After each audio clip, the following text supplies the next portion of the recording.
देखिए, भाषा विवाद का विषय ही नहीं है। भाषा तो संवाद का विषय है। आप समझते होंगे कि भाषा, जब वास्को डी गामा भारत आया तो क्या हिंदी वो जानता था? क्या हिंदी के लोग वास्को डी गामा की भाषा जानते थे? नहीं जानते थे। भाषा जब भाषाएं नहीं थी, जब दैहिक भाषा के द्वारा संपर्क किया जाता था, जब सांकेतिक भाषा के रूप में संपर्क किया जाता था, जब चित्रात्मक भाषा के रूप में संपर्क किया जाता था, तो किस रूप में तब भाषा चलती थी? हमें ये समझना होगा कि हम बार बार भाषा के विवाद में पड़ते हैं और उत्तर, दक्षिण, पूर्व, पश्चिम की भाषा, कौन सी भाषा पुरानी है, कौन सी भाषा नहीं है। इस दृष्टि से आपको एक बात समझनी होगी कि हिंदी थोपी नहीं जा रही है।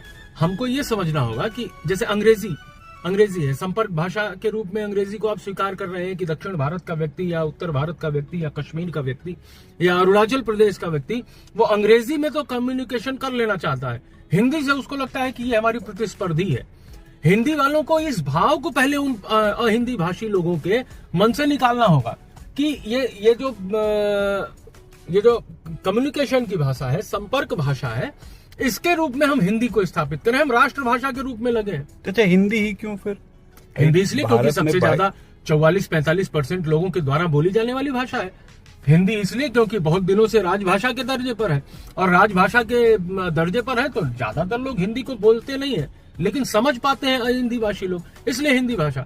और जहां तक कि राष्ट्रभाषा है, देश को, संविधान को आदरणीय मोदी जी जो त्रिभाषा का सूत्र ला रहे हैं क्षेत्रीय भाषाओं के विकास और उत्थान के लिए, उन्होंने तो अपने भाषण में कहा लाल किले से कि सारी भाषाएं राष्ट्रभाषा है।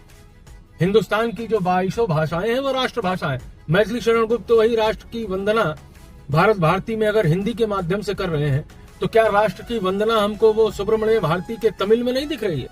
क्या वही बात हमको पश्चिम में नहीं दिख रही है? क्या वही बात हमको पूर्व में नहीं दिख रही है? ये जो विखंडन की, देरिदा का विखंडन सिद्धांत आया और उससे मार्क्सिस्ट थ्योरी ने द्वंद्व के रूप में उसको आत्मसात करके और विखंडनवाद की परंपरा पर चल के भारत के इतिहास को लिखने का और भारत की संस्कृति को छिन्न विच्छिन्न करने का जो प्रयत्न किया, ये विवाद उसका कारण है। ये विवाद राजनीति का है। सामान्य आदमी को इस बात से कोई तकलीफ नहीं है कि महाराष्ट्र में आकर व्यक्ति हिंदी बोल रहा है या अंग्रेजी बोल रहा है, उसका काम कर रहा है।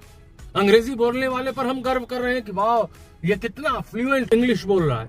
वही अगर हिंदी बोल रहा है तो हमारे लिए हेय दृष्टि कैसे हो गया, कैसे हमारे लिए प्रतिस्पर्धी हो गया? ये हमारी मानसिकता में बना है, और इस मानसिकता को बदलना है कि भाषाएं चाहे जितनी हो, भारत की संस्कृति, भारत की ज्ञान परंपरा, भारत का विचार उसके भाव सूत्र से बंधा है।